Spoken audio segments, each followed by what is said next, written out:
आज मुस्लिम लीग नून के दो रहनुमाओं ने एक प्रेस कॉन्फ्रेंस की है। आप ज़रा इसको सुने और फिर खुद ही फैसला करें कि ये वाकई ये बात दिल से कर रहे हैं या कोई ड्रामेबाजी है। मिफ्ता इस्माइल साहब जरा दफ्तर से बाहर निकल के गरीब आवाम में जाएं, आपको समझ आए कि लोग रहते किस तरह, लोग बिल किस तरह देते हैं, लोग खुदकुशियां कैसे कर रहे हैं। एक रक्षा चलाने वाला, एक रेडी बान, एक छापड़ी फरोश, वो अपना बिल दे रहा है 20-20, 25-25 हजार का। आज 10,000 बिल, खुदा की कसम 10,000 बिल मेरे घर पे लोग मुझे दे कर गए, मुंह पर मार के गए। मैं उम्मीद करता हूँ वजीर आजम साहब, खुदारा ये पॉलिसियां तरक करके अवाम दोस्त पॉलिसियां बनाएं, वरना हमारा हलकों में जाना बहुत मुश्किल हो जाएगा। ये आबिद शेर अली साहब अपने पहलू में तलाल चौधरी साहब को बिठा के तो मिफ्ता इस्माइल साहब के बारे में कह रहे हैं कि आप अवाम दुश्मन पॉलिसियां बंद करें। और फिर वज़ीर आज़म शहबाज शरीफ साहब को भी कहा गया है कि भाई मेरे घर में लोग 10,000 बिल मेरे मुंह पे मार के गए हैं। तो रांझा साहब, मोहसिन शाहनवाज रांझा साहब ज़रा ये बताइए कि ये कोई ड्रामेबाजी हो रही है, कोई गुड कॉप बैड कॉप वाला चक्कर है, या वाकई आबिद शेर अली साहब ने दिल से कहा और आप भी यही समझते हैं कि मिफ्ता इस्माइल साहब की पॉलिसियां अवाम दुश्मन है? देखिए, जो आबिद शेर अली साहब की आप जरा हालात समझने की कोशिश करें। आबिद शेर अली इलेक्शन लड़ रहे हैं, जो कि 25 तारीख को इलेक्शन है, और उनका जो है इम्तिहान जो है वो 1 साल की मुद्दत के बाद नहीं है। उनका तो 2-3 हफ्ते की बात है, उनका इम्तिहान आया खड़ा है। और वाकई ही उनकी जो हल्के की सूरत हाल है वो दुरुस्त कह रहे हैं। ये जो फ्यूल एडजस्टमेंट वाला मामला हुआ है, ये सिर्फ आबिद शेर अली के हल्के में नहीं सूरत हाल पैदा हुई, बल्कि ये मेरे हल्के में भी सूरत हाल पैदा हुई है। और इसी तरह से लोग जो हैं वो अवाम हमारे पास आई है, और अवाम जो है वो काफी ज्यादा इस वक्त मुश्किलात का उनको सामना करना पड़ रहा है। रह गई बात मिफ्ता साहब की, वो एक बहुत लंबी डिबेट है, मैं उसमें नहीं जाऊंगा क्योंकि वो बेहतर है, पार्टी का ये इशू है, उस पर मैं गुफ्तगू करने से अवॉइड करूंगा। लेकिन जो अवामी सूरत हाल है, वो आबिद शेर अली जो बात कर रहे हैं वो दुरुस्त बात कर रहे हैं, और यही सूरत हाल है अवाम के बीच में। अवाम जो है वो बिल्कुल है, और हमें इस चीज का बिल्कुल सामना हो रहा है कि ये IMF की जो शराइत हैं, उन शराइत को के ऊपर जो अमल दरामद है वो हमारी हुकूमत को और हमारी पार्टी को काफी महंगा पड़ रहा है, और उससे हमारा जो पॉलिटिकल कैपिटल है उसको यकीनी तौर पे काफी हद तक नुकसान हो रहा है। हो सकता है कि आने वाले वक्त में ये जब IMF का नेगोशिएट हो जाए एग्रीमेंट और चीजें बेहतरी की तरफ चली जाएं, तो उस वक्त फिर जो फवायद है वो जरा आवाम के सामने आना शुरू हो जाए, तो वो एक अलहदा सूरत हाल है। लेकिन जो मौजूदा सूरत हाल है उसमें जो सूरत हाल सामने है वो यही है कि अवाम जो है, अभी शहबाज शरीफ साहब ने गो के ये ऐलान भी किया, और बहुत अच्छा ऐलान किया कि उन्होंने कहा कि जो कुछ सार्फिन है 1,71,000 के करीब, उनको अब ये जो फ्यूल एडजस्टमेंट लगी है उससे उनको इस्तिस्ना दे दी गई है। ये यकीनी तौर पे एक बहुत अच्छा फैसला है, और इससे अवाम में एक अच्छी जो है सूरत हाल भी पैदा हुई है।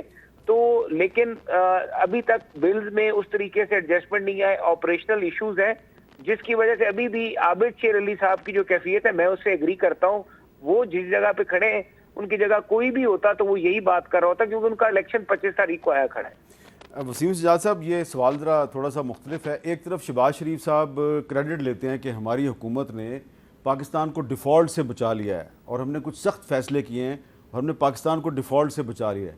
दूसरी तरफ मुस्लिम लीग नून के अपने ही रहनुमा जो हैं वो कह रहे हैं कि मिफ्ता इस्माइल साहब ने हमें मरवा दिया है। तो ये क्रेडिट लेना जो है वो दुरुस्त है या दूसरा काम दुरुस्त है? देखें जी, ये दोनों दुरुस्त हैं।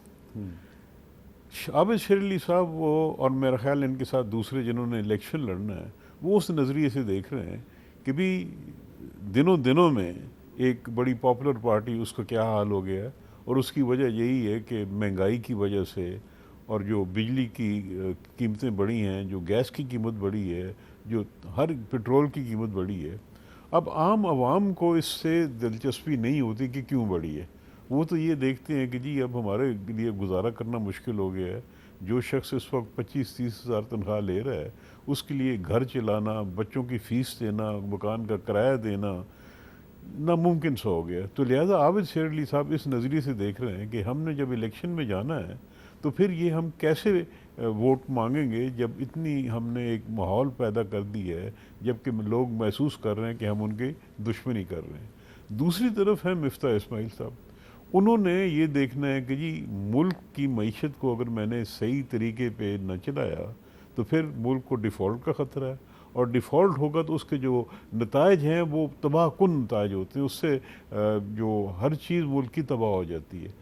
तो उनके सामने ये है कि जी अगर हमारा पेट्रोल लेट से 100 रुपये का आ रहा है और हम उसको 50 रुपये में बेच रहे हैं तो ये तो नहीं हो सकता। दूसरा ये है कि इस वक्त जो हमारे पे कर्जे चढ़े हुए हैं वो बिलियंस के हिसाब से डॉलर्स हैं, उसको हमने कैसा उतारना है।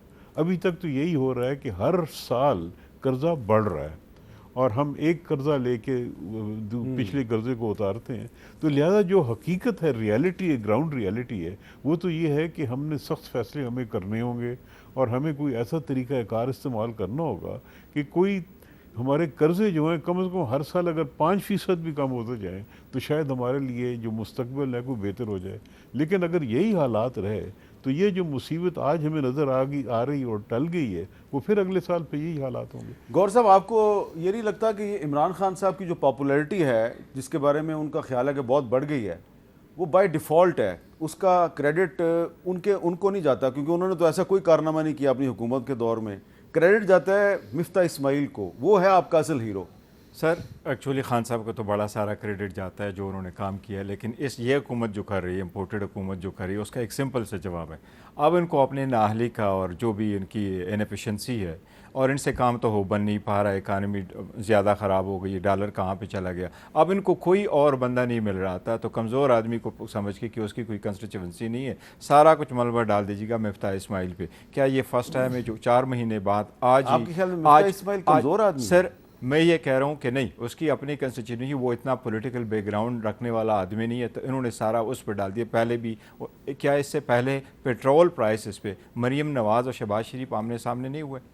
आज ये आ रहा है कि क्योंकि फैसलाबाद में इलेक्शन हो रहा है तो इनको अब याद आ गया। सारा वक्त इसने लंदन में गुजारा, आवाम की तो खबर ली नहीं। और इंटरनेशनल कम्युनिटी में देखें कि पाकिस्तान का आउटलुक जब से हुकूमत आई है, पाकिस्तान का आउटलुक स्टेबल से नेगेटिव में चला आज गया। सऊदी अरब ने पाकिस्तान में मजीद $1 अरब की इन्वेस्टमेंट का ऐलान किया है। कल कतर ने पाकिस्तान में $3 अरब की इन्वेस्टमेंट का ऐलान किया है।